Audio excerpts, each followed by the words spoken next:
استدار وحركنا الدبابات قطعت مئات الكيلومترات على السرف.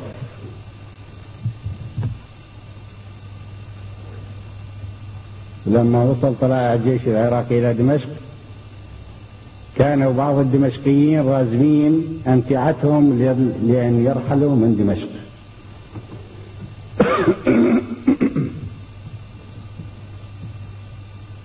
ودخلنا المعركة ووقفنا تقدم الجيش الإسرائيلي وفوتنا على ديان كان في وقتها وتصريح اللي كان يريد يتفدى بها في دمشق.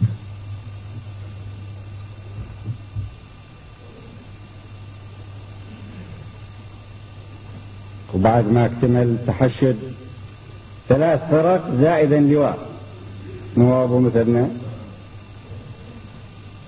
وكان كل شيء مهيأ معد كل الترتيبات للمباشرة بهجوم مقابل يقوم به الجيش العراقي بالدرجة الأساس. فرق بالساعات أظن ساعتين جت الأوامر من نظام سوريا توقف الهجوم ووافقوا على وقف إطلاق النار.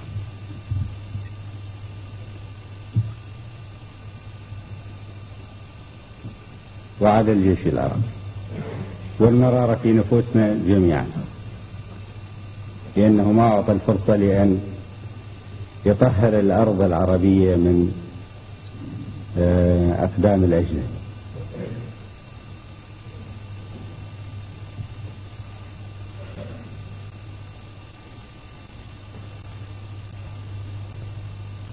بيناتنا قلنا بغض النظر عن كل شيء يجوز هم داخلين حرب طالعين من حرب محتاجين إلى العملة الصعبة، وبذاك الوقت 73 ال50 مليون دولار كانت كبيرة،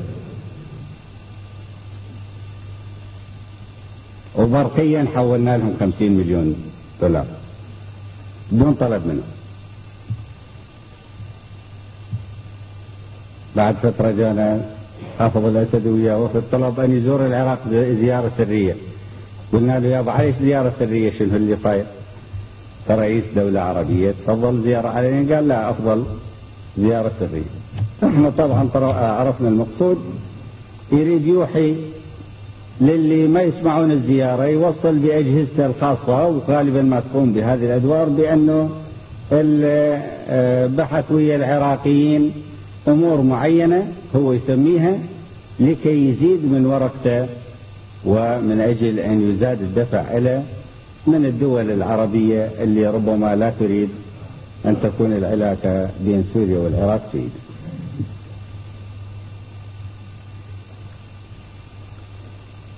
بل وربما الأجنبية أيضا.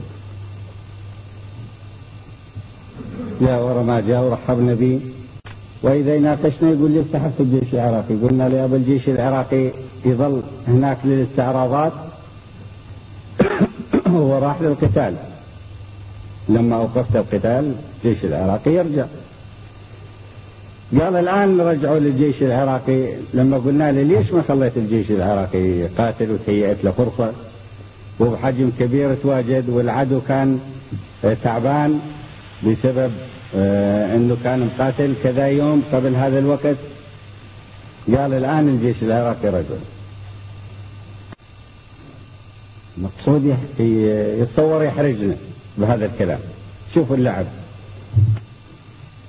هو الجيش كان عنده رجع بقرار بإيقاف إطلاق النار. لما نثير ويا الموضوع يقول الآن رجعوه نقاتل. قلت له الآن اعلن من هنا، قول يلغى قرار وقف إطلاق النار ونمشي مو فقط الجيش ومو الآن تعلنا، لا تعلنا لهذا القرار إلا بعد ما الجيش والشرطة العراقية كلها تكون على الجبل.